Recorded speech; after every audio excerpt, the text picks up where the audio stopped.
We have 1 billion Hindus in India, and we are ever so growing. And India learns its history very well.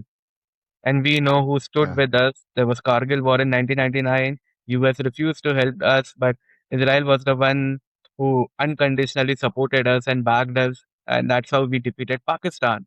Israel was a good ally to us during that major war, and India hasn't forgotten it, and it never will. And India as a country is known to never backstab anybody. We never have in 3,000 years, and we never will. Today I'm joined by Nikhil Chandwani, an Indian author, humanitarian, and activist who has spent years helping persecuted Hindu and Sikh families escape Pakistan and Bangladesh and rebuild their lives in India. But Nikhil's story also connects directly to Israel. After October 7th, he became an outspoken supporter of Israel. He traveled there as part of the Indian delegation and described India and Israel as civilizational partners, two ancient civilizations that understand terrorism, persecution, and survival. Today, we're going to talk about his visit to Israel, why so many Indians stand with Israel, the similarities between Hindus and Jews, the future of India Israel relations, and the extraordinary work he has personally done helping persecuted minorities escape and rebuild their lives. Nikhil, welcome. Welcome, Shalom, Namaste. Thank you so much for a wonderful introduction. And thank you so much Thank for you. having me here. Of course. Our pleasure. You said that India understands terrorism, Israel understands terrorism. What does India understand about Israel that you think much of the Western world doesn't understand? Um, India has been the largest victim of Islamic terrorism since 7th century. 7th century, like I belong to this place called Sindh. My ancestors are from Sindh, and Sindh was back in the day before 1947 a part of India. My grandparents had to flee that land and come to the newly made India because we were partitioned, and there was no place for Hindus in Sindh after 1947. But the story goes back to the 7th century when Muhammad bin Qasim invaded our subcontinent, the Indian subcontinent. And since then, for over 1,000 years, we have been tortured, we have been kidnapped, we have been raped. Terrible things has happened to our Hindu brothers and sisters in my own family as well. So yes, we all as Indians have lost somebody, some or the other person to terrorism. And that is one of the main reasons, like I always say, that India understands terrorism. And that is one of the prime reason after October 7, you might have seen a lot of Indians were very vocal and they were vocally supporting Israel. And regarding me, I was writing for Times of Israel for the past 5.5 years.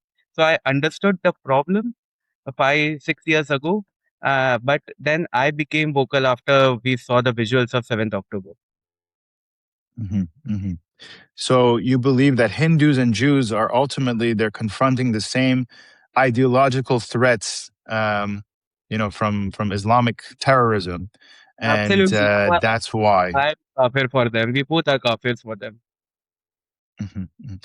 Did you feel like in India, a lot of people after October 7th were standing with Israel for that reason? Uh, One of the reason, yes. Secondly, we in India, we all have Jewish friends. There's an Indian Jewish community, and we all have grown Mhm, around them, with them. So we understand them in a way that they never want to convert us. They never want to impose their faith on us. They respect our religion, our culture, our roots so beautifully. And that is why all the Indians are reciprocating that respect, that love, that culture. Because other religions, they try, like primary Islam, they try to convert you forcefully. They don't understand our culture, our religion. But Israeli, the Jews did, and Jews still do. And that is one of the prime reason when 7th October happened, it was it was a sad nostalgia for all of us. Painful part of us was reborn again because I have heard my ancestors share the same stories. And now there was a visual to it on October 7th. October 7th, it was a visual pain that we all as Indians receive of whatever happened in 1947 and then in 1965, then 1971, 1999. 2011, the terrorist attack in Mumbai.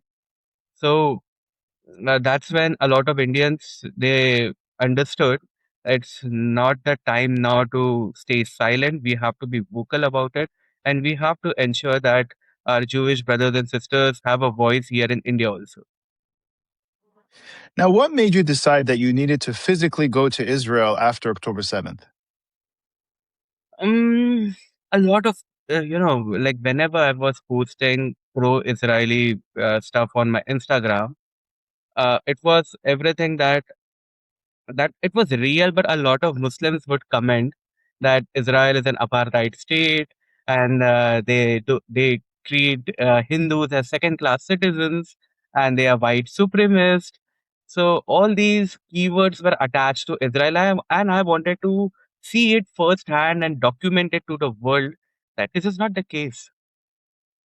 I saw blacks in Israel. I saw like Indians in Israel. There were a lot of Indian Jews there, and when I visited Israel when I was there in 2024, I met a lot of Indian Jews, and they were happy. They were very happy to be in Israel, and they were missing India for sure. Yes, but when I asked them about the apartheid state comments that I received, they said we are happy here. They treat us just as they treat others, and people are actually trying to rebuild from scratch whenever October 7th like incidents happen. So I've also wanted to observe and uh, see how you guys rebuild things, because I have two refugee camps in Jodhpur and Jaisalmer in Rajasthan in India, and a lot of Hindus migrated from Pakistan. We rescued a lot of Hindus from Pakistan, got them over here in India.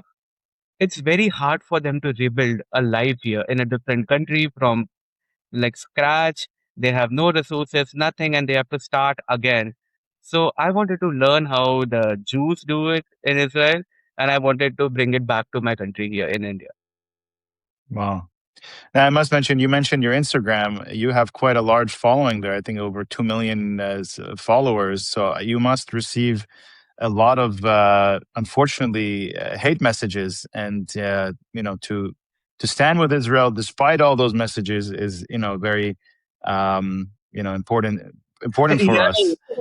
back in the it used to hurt me when I was getting abused, because they used to abuse my parents. They used to find my brothers and sisters' Instagram and send abusive stuff there. My phone number got leaked, and they started giving me threat calls, and there were stupid WhatsApp messages from them. But then I realized that back in the day, I was making my content in Hindi whenever I was doing pro Israeli stuff and pro Israeli videos. When I switched to English, when I started making English videos, the threats stopped, because the threats were coming from Pakistan, and 90% of them don't Mm. understand English. They don't understand English at all. So they are uneducated fools over there. That's how Yeah. I try to navigate, and it is successful thus far. Yeah. Okay. Now, what was the most powerful or emotional thing that you witnessed during your visit? I know you visited some communities that were affected by October 7th. What were some of the things that really touched you the most?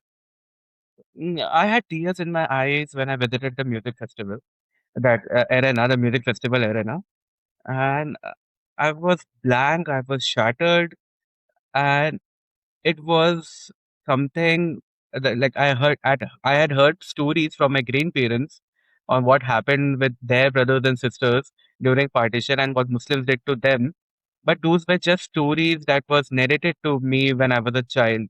But witnessing it firsthand in that music festival arena, it was very heartbreaking. I video called my parents from there, and we all were crying, because we all then got that visual of what would have happened to our ancestors. So that was very heartbreaking, and I was very touched. And then the Holocaust Museum as well in Jerusalem. Oh my God, the way it was like, again, we have read it as a history chapter, but seeing it firsthand and seeing the terrible things that happened between, like, in the 1930s and 40s, it was painful. It was heart shattering for us. The entire group, we were numb. Yeah. Did anything you witnessed in Israel remind you of the persecuted Hindu families that you worked with? Are there similarities over there? Every single thing in Israel reminded me of the persecuted Hindu families because the Hindus in Pakistan. I'll just give you a background on what's happening with them. So 11, 13-year-old Hindu girls are kidnapped in Pakistan. Then they make a fake birth certificate showing that she's 19 years old. Then halala is done with her, which means she's raped by a Maulana. A Maulvi rapes that girl. After 3 days, that girl is brought in front of a camera and she's forced to read Kalma. And then she is sold off as a child bride to the highest bidder. This is happening to three girls every single day in Pakistan, and this is a UN figure. UN is anti-Hindu, like UN is anti-Jew all the time. But even the United Nations have published this report. BBC has published this report. BBC is some platform which is known for their anti-Hindu rant and anti-Hindu commentary.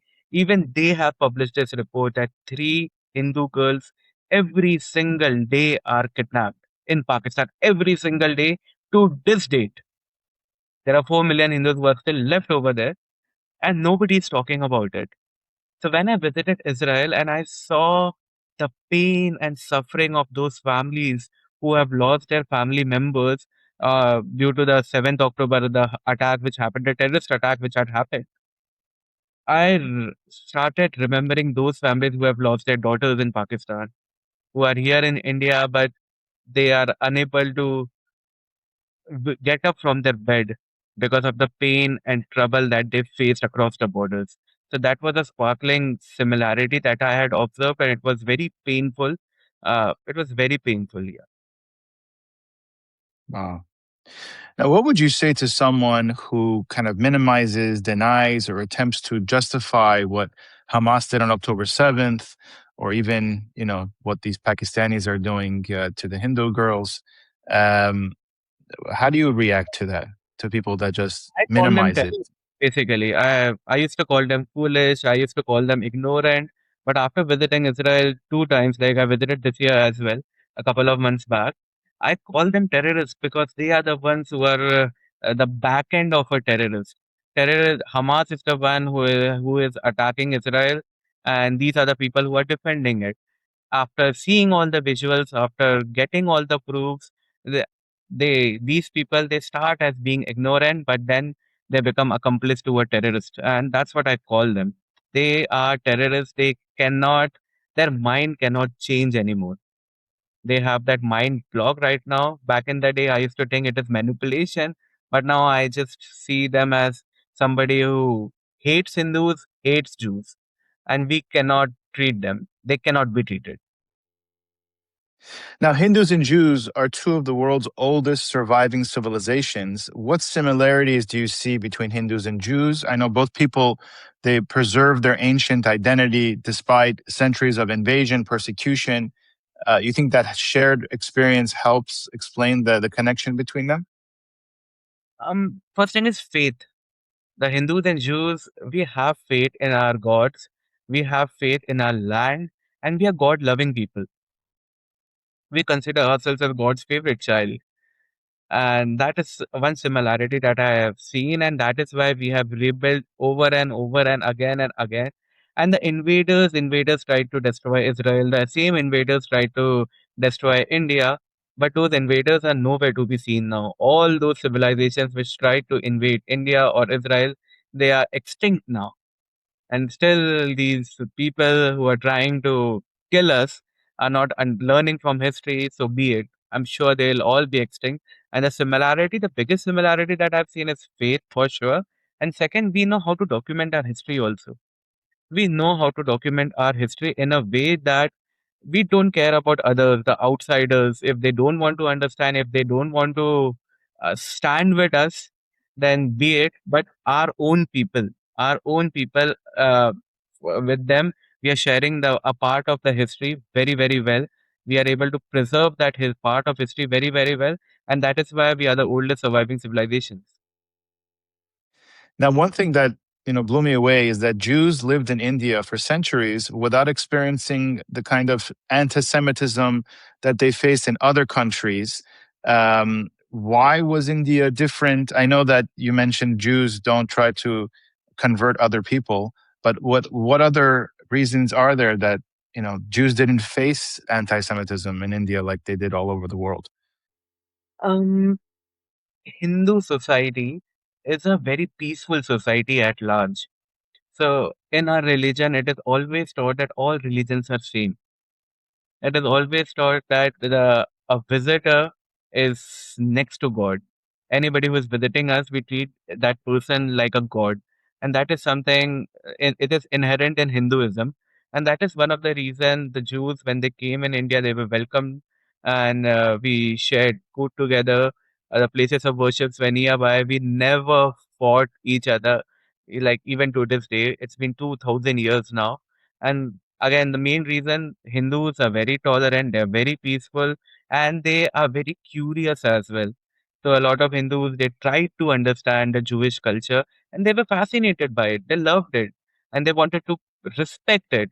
So you'll find a lot of synagogues and even tier two cities in India. In like main cities, there are synagogues, but even in tier two cities of India, you have synagogues beautifully preserved. So that is one of the main Wow. reasons they are tolerant. And second, again, as I said, everybody tried to convert Hindus except Jews. The Christians tried to do it, the Muslims tried to do it, even the Buddhists they tried to do it. But Jews, they never tried to convert us.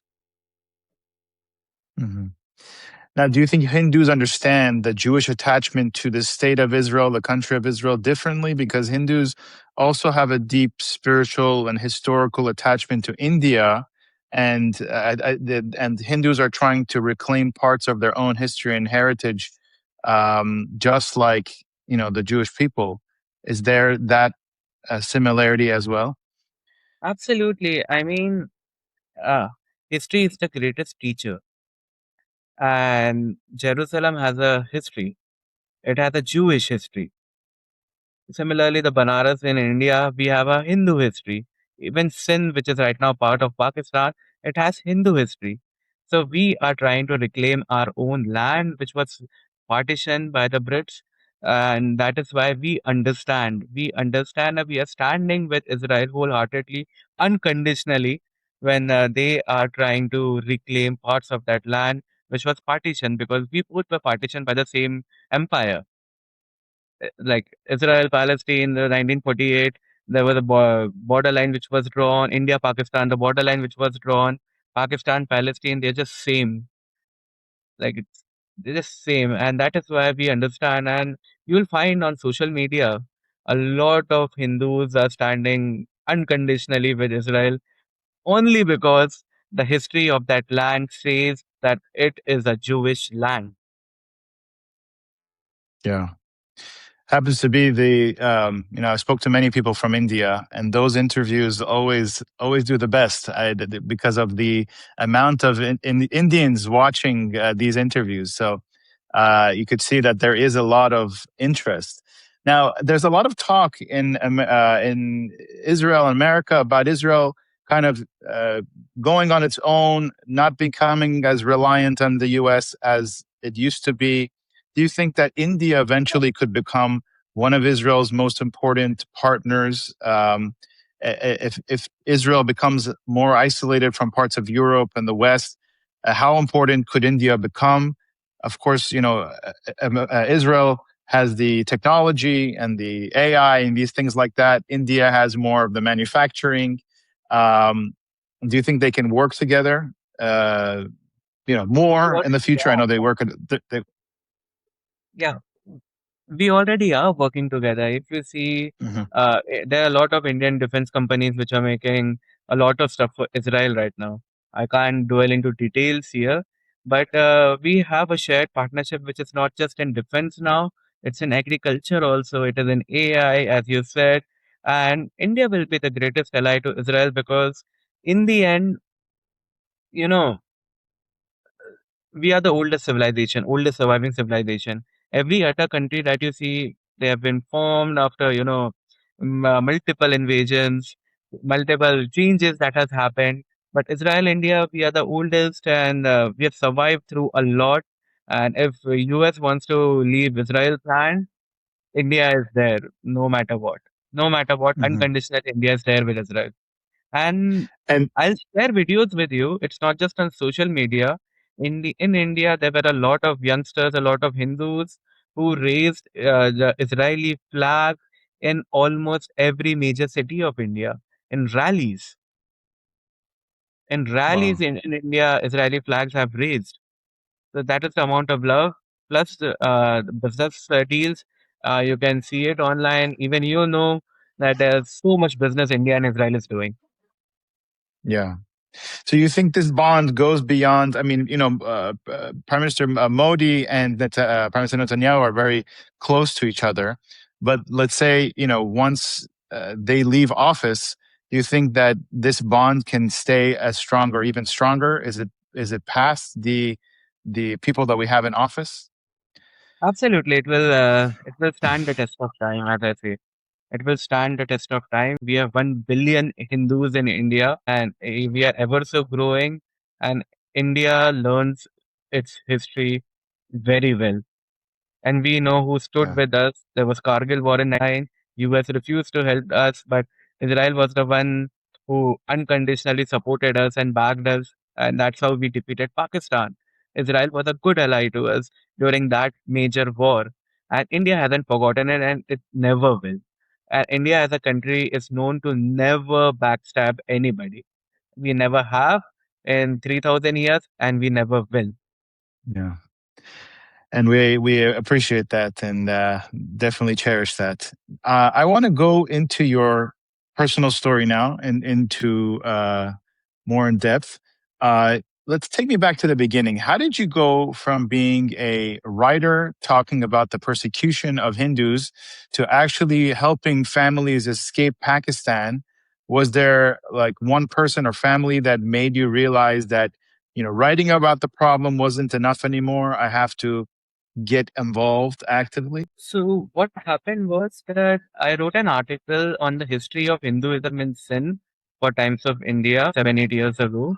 That article became a hit on Twitter and Facebook. But then one person left me a message on my Facebook saying that the history that I have written is false history. I have just compiled articles from Google Scholar without talking to anybody, without visiting the land, and I have just compiled it and published it under my name. So when I tried to reason with him, he told me the same statistics that I shared with you, that 3 Hindus every single day to this date is kidnapped in Pakistan. And that's when I realized that since nobody is trying to help them out, UN doesn't care, no country cares, but India is a Hindu land and we must do something about it. So that's when I started reading a lot of articles, and I found out that after Prime Minister Modi became the Prime Minister of India in 2014, a lot of visa laws were relaxed for Hindus who are living in Pakistan and Bangladesh. So that was a barrier which was stopping a lot of Hindus from migrating to India because they were not getting the Indian visa before 2014. But after 2014, because of Prime Minister Modi, that became possible. So the second thing was funds. These Hindus are extremely poor in Pakistan. They are not allowed to vote. They cannot even vote in Pakistan, and they are 4 million in number. They are like the parents of these young daughters stop the education when the girl reaches 11 or 12 years of age because they are scared that she'll be taken away, kidnapped, and there are a lot of documented cases of that happening from schools in Pakistan. So these people are illiterate, they are extremely poor, they don't have the money, and that was the problem in hand. So that's when we decided we'll pool in funds, I'll invest myself, and we'll try to get them out of Pakistan. And there was a bus that goes from Pakistan to India, which is a very like affordable ticket. The problem was passports and visas. We started funding it, and 2017 we started our first rescue. And to this date, we have brought in 9,300 Hindu families from Pakistan, and we have refugee camps in Jodhpur and Jaisalmer, where the adults they just needed freedom. Once they had it in India, they are doing excellent. You have all these Hindus now making croissants and other bread items for tourists. They have their entrepreneur journey that is growing and ever so expanding. And the kids, we are teaching them. We started as free schools and meal center for them, and we are teaching them. And I feel that it will take one generation, but they'll rebuild here. Now, you spoke about the Hindu girls being abducted and forcibly converted. Who exactly is carrying this out, and what happens when the parents go to the police or to the courts for help? Okay, so there in Pakistan, Sindh, particularly the Sindh state, Pakistan was losing control in 1960s. Sindh wanted to separate from Pakistan. So that's when they launched the forced Islamization policy, where they started funding in all these Maulanas and madrasas. Madrasas are those Islamic schools. They started funding and protecting it. These madrasas, these Islamic schools started creating these fundamental Islamists whose, how fundamental Islamists are. The Jews understand it better than Mm-hmm. me, of course. These were the people who were given targets of getting 30 girls per month, 20 girls, Hindu girls per month, and converting them and selling them off. They were being given targets by the state. State carried out these targets, and that's how these girls started getting abducted. From 1970s, it started like more and more, it started happening. And the parents, when they go to the police just shoots them off. Police takes them away. Like there have been instances where the parents of girls were buried alive when they tried to file a complaint, police complaint. Recently, one case finally reached the court in Pakistan, but the Sindh High Court gave the girl's rights to the kidnapper and stopped parents and her brother from meeting her. So court is a sham in Pakistan. Police is a sham. This forced conversion racket is being run by the state in order to control the population. So what happens in Islamic societies is this: first they are secular, they pretend to be secular, but their leaders, when they understand that things are going out of the hand, they bring in these conservative fundamentalists who try to impose hijabs, who try to force them to keep 3 wives, 4 wives, who try to control women, and they try to control everything under Islam. They try to control everything under Islam. So that's what happens in every Islamic society, and that happened in Pakistan in 1970s. And to this day, these girls are suffering. I can't help but think of the similarities between, the grooming gangs in the UK and what's going on over there.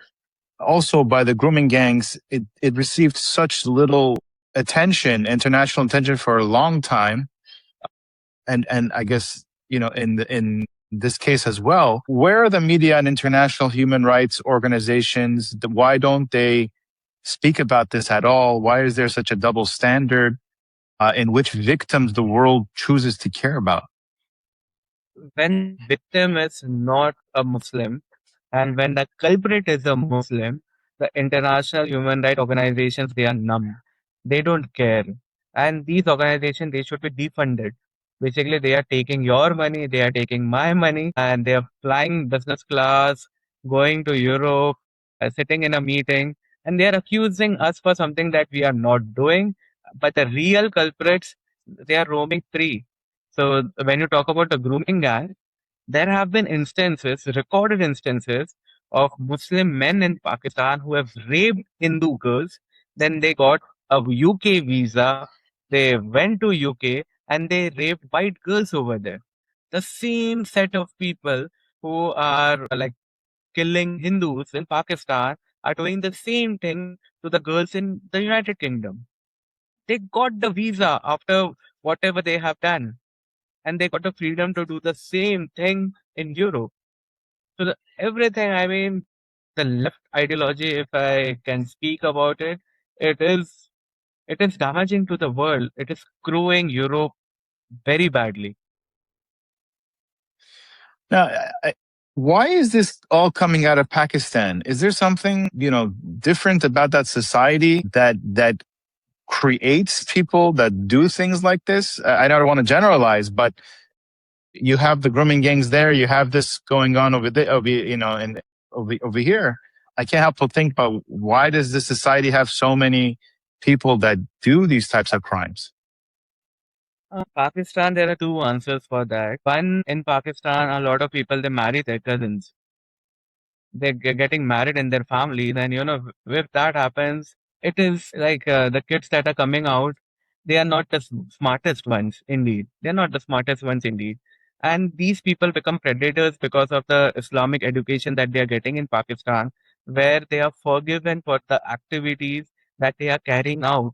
The Hindus, the Jews, even the Christians, the Buddhists, we all are scared of our God because we know that even if the laws don't punish us, he or she will.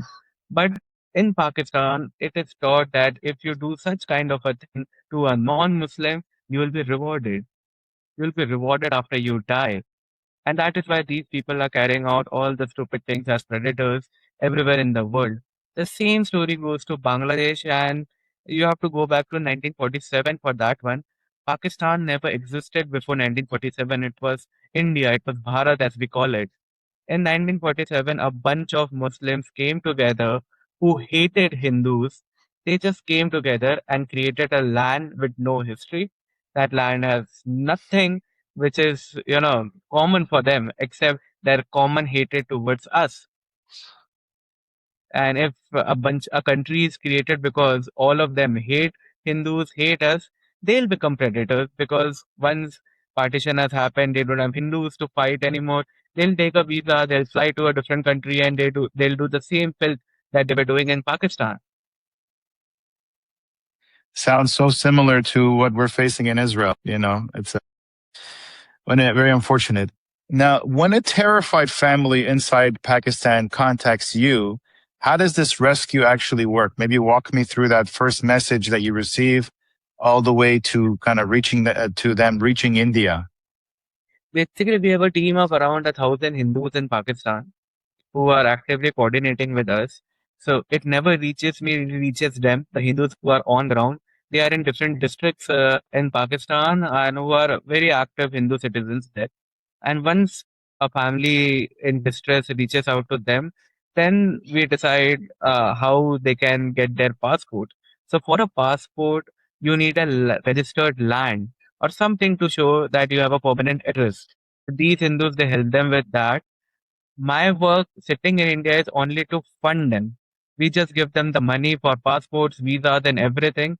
These brave Hindus on ground, they are the ones who will help them out with the passport on ground.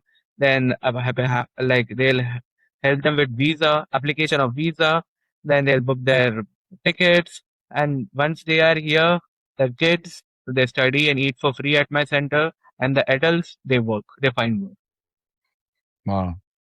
Now, how do you verify the story, arrange passports and visas, fund the travel, and coordinate people on the ground without putting them into great danger? How do you keep this, I guess, more of a secret then? And how dangerous So is this work? it's for me, it's not dangerous because I'm sitting safely in India. For the Hindus on ground, yes, it is absolutely very dangerous, and there have been incidents where they have been picked up by the police. But then what happens is since we are doing everything on camera, Pakistan, just like Hamas, is scared of one thing and one thing only, and that is international media. And that's how we do it. We record everything, we ensure that everything is in the database. Regarding the story verification, our job is just to fund. The visa application takes 3 to 5 months of approval where our Indian government, they do their background check. They do, they try to see if this is a genuine case or not. And we leave it to our government. Our government takes care of that. I don't have to deal with verification part. All I have to deal with is funding part. That's it. Mhm. Mhm. Yeah. Have you ever had a rescue fail or believe that, someone might be killed before you could reach them? 80%, 90% of the time when some family has reached out to us in distress, they were already too late or they were already caught somewhere and we have lost them. We've lost them. So 80, 90% of the times we have failed. These are the Yeah. like first 3 to 5 years I've only shared stories of our failures, nothing else. Because that is something will like hurt and bothered all of us. But then we realized that if we stop because we are failing, then no Hindu of that culture and region will ever survive. Yeah, I think you said a story once about a young schoolgirl who was kidnapped, and your network eventually helped get her to safety in India. And you said that that girl later became the top student in her school. What was it like, seeing what her life became once she was finally safe? Once she was finally safe, she didn't know how to speak English. She had no idea how to speak Hindi. She could only speak Urdu, which is not accepted here in India. So we had to start from scratch. Our teachers are they're very sharp. And our teachers are also refugees who came 20 years back to India. So they understand all the languages. They understand all the regions very well. This girl, we knew for a fact that we need to teach all these kids, including this girl, in a way that once they grow up, they are employable and they are able to take care of their families and they are able to, start living a normal life here in India. So we would spend 8 to 10 hours, different subjects, ensuring that they, from the basics, basically from the language, then to the specialization, slowly to a specialization, yes. And so we affiliated ourselves to the state government in state government school in Rajasthan, where we'll be the one teaching them everything, and they'll take care of the examinations.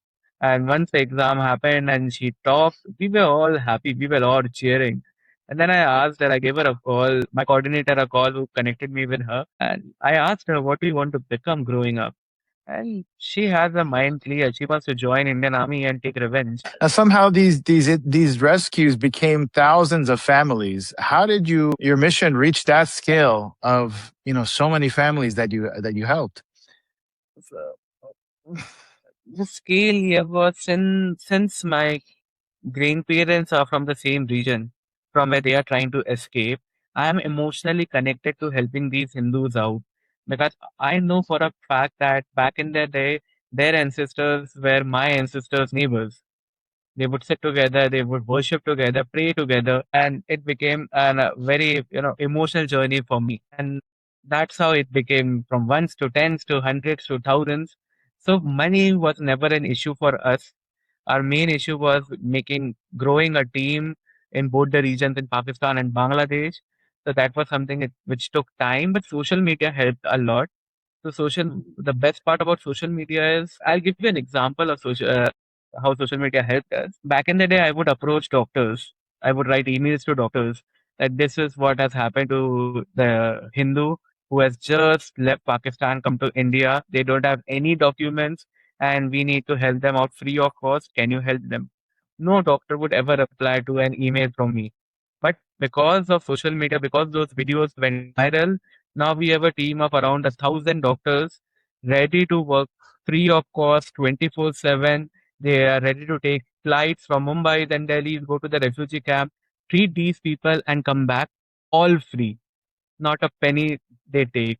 So these people made it very easy for us for 1 to 1,000. Again, as I said, my only job is to fund nothing else, and which is the easiest one.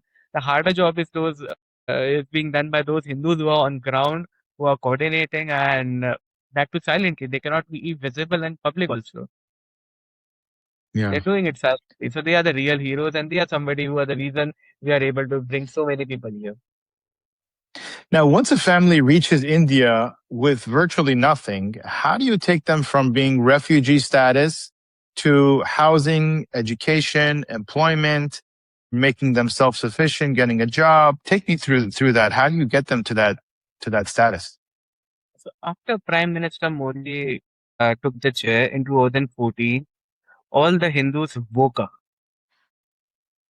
So once these families, the Hindu families who come to India, when they are here, I just have to inform Hindus that this is a family. They have just come from Pakistan, and this is their skill set. So the other Hindus, they just help out with everything. You have enough jobs in India. You have enough food in India. You have enough everything in India for these people and the entire 1 billion Hindus, as I said, 1 billion Hindus. So they are the ones who are helping them out. So you're basically the fundraiser, like you said, you've handled the money. But where did the resources come on such a large scale? You have so many people that are willing to help out. No, so yeah, 90% of our work even today is self-funded. 10% is something that comes from donations. I don't take foreign donations also. I haven't even applied for that. And domestically, 8 to 10% of the money comes through donations. Yes, 90% it is self-funded. I'm able to do that because I run a biomass pellet factory. That was one of the reason I came to Israel the second time as well, where we convert agricultural waste into bio coal. It is a replacement of normal coal, and the power plants here in India, they are buying it from us. So this is something that made me financially very secure, and I take money out of the profits that I make from my business and I invest it over here. Wow. And that's why I was Okay. there this time. Yeah. Okay, I thought this was coming from many people. Now I see it's coming from you. It changes the story. I mean, it's that's amazing. Are you optimistic that Hindus can have a long-term future in Pakistan or Bangladesh, or what would have to fundamentally to change inside Pakistan for the minorities to truly be safe over there? So the reality, the harsh reality is I cannot rescue 4 million Hindus. It's technically impossible. Hindus over there, including some secular Muslims, have come together and they are demanding for an independent Sindhu Desh, which is a country that will be formed after Pakistan gets partitioned and since separates from Pakistan. So this movement started in 1980s. GM Saeed was the person who started it, and Sindhu Desh movement has regained its prominence now. These are the people who are trying to fight forced conversion, trying to fight Pakistani army, and trying to fight for their own national status. So in future, I feel that Pakistan will absolutely get partition. They'll lose Balochistan, they'll lose Sindh, and what's left of Pakistan will be a small Punjab that Pakistan has right now. That's it. Other places, they'll become separate, and this is bound to happen in the next 5 to 8 years. And the fight is on. It's not just online fight anymore. On ground, people are protesting openly against the Pakistani army and the Pakistani regime.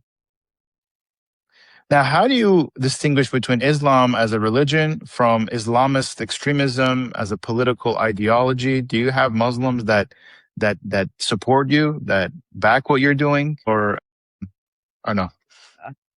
I can't give you an honest answer here because there are 300 million Muslims in India. I just cannot give you an honest answer, but I guess you'll understand what I'm trying to say. Mhm. Okay. Now, what should Western countries learn from the experiences of India and Israel when confronting, Islamic extremism, and how we fight against it? Western countries, they are overly defensive and they are very submissive in nature. I've seen a lot of Western leaders, they are very submissive. And this is not the time to be submissive because you guys are, the West is being taken over by an ideology that want to destroy them. And which has happened to the Spanish Empire back in the day, it is happening to them one more time. But they are letting it happen because they are very submissive. It's not the time to be submissive or defensive. It's time to read between the lines. It's time to read your real history. It's time to read the current geopolitical situation.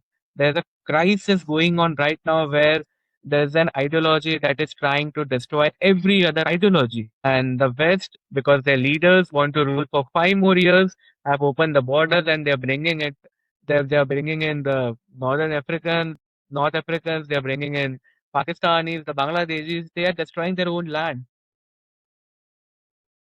Yeah. Now, when you look back, do you ever think, what would have happened if you ignored that first message of the person asking you for help? What has this mission cost you personally? And I mean, on the other side, what has it given you? What has it done for your life?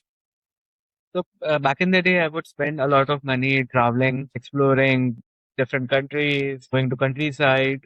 But when this mission started, I had to save money because money is not infinite in nature, right? And this gave me a purpose. It brought me out of that loneliness atmosphere which had surrounded me because I was traveling too much, trying to do too much in the outer world, trying to bring in new books, trying to expand my business in a way where I'm able to fund myself. But I once this mission started, I became more ambitious with running my business in a way because I had to take care of right now at my refugee camp there are 4,000 kids that I'm teaching free of cost, and I have to feed them every single day free of cost. So that's where I have to ensure that my business runs successfully, it grows well. But in the end, this has done a lot good to me in a way that I've found happiness in talking to the kids, their parents. I found genuine satisfaction when I saw them succeed in life. And that is a kind of satisfaction no amount of travel, no amount of buying expensive stuff can ever give you. And my identity also. Back in the day, I had a boring identity of being a businessman or an author. Every second person right now on earth is a businessman and an author. But right now, the identity that I have is I have 35,000 refugees, 9,300 families, and I am not keeping them poor. They are working their life out, trying to rebuild their life, and their kids are studying.